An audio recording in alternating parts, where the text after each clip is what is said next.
So I want to talk about sort of pulling a whole set of things together, where I'd like to be able to talk about operating and sampling on a triangle waveform and thinking about how this might sort of connect a whole system together. So often we talk about Fourier series in one box, and we talk about sampling in one box, and we talk about maybe some discrete transfer functions in one box, and we kind of keep them all separate, and that works, right? But at the same time, everything comes together, and there's some interactions between these things. So let's kind of talk about that. So one of the things that we might say is, let's start with a triangle waveform here. Now we can start with this triangle waveform. It has a fundamental period of 500 hertz.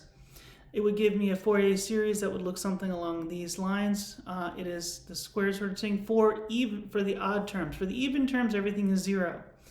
So one of the cool things is that you realize is that, okay, for really the first 3 terms gives you really a very nice signal. It's about 98% of the signal, depending on how you define it. In fact, if you look at how the actual input signal and the 3 terms of the Fourier series, it's actually pretty good. And so you kind of go, yeah, that's probably a pretty reasonable approach in terms of what this actually looks like. The 7th order term is 8 over 49 pi squared.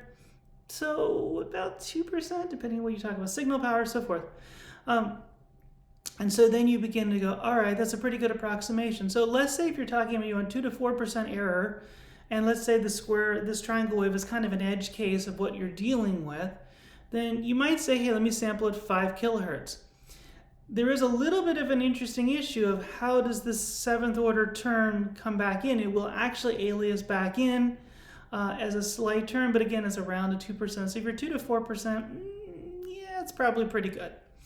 And so if you sample at 5 kilohertz, then you would actually have, you get the 5th order term as the pi, omega pi, so that's what would be equivalent to the Nyquist part.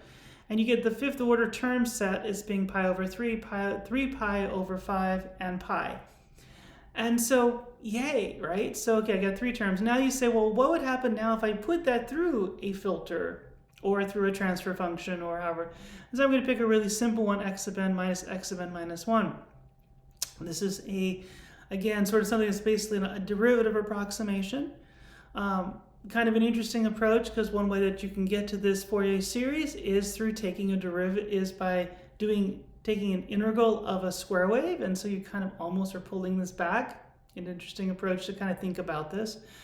So what would it look like? Well, I've got 3 sine waves going through what is a transfer function, so what am I going to do? Well, it's a frequency response problem, right? And I need to figure this out for those 3 terms, and then I can just, everything else computes from there. So I have a frequency response, I take the 2 terms, I know this is an FIR, so know that I can take just each of those terms separately. If you're thinking in terms of Z transforms, then you also can then realize this is going to be a Z minus 1, and that immediately drops down. All sorts of ways to approach it, works fine. So you get 1 minus e to the minus j omega hat.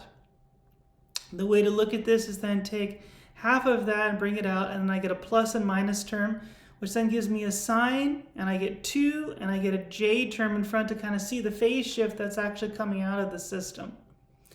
Okay, cool. And so as a result, if I'm looking at the gain, I'm looking at the magnitude of this, I realize I get certain gains, and then I get certain values out, and each of these then also has a phase shift that's due to effectively a constant delay as a result.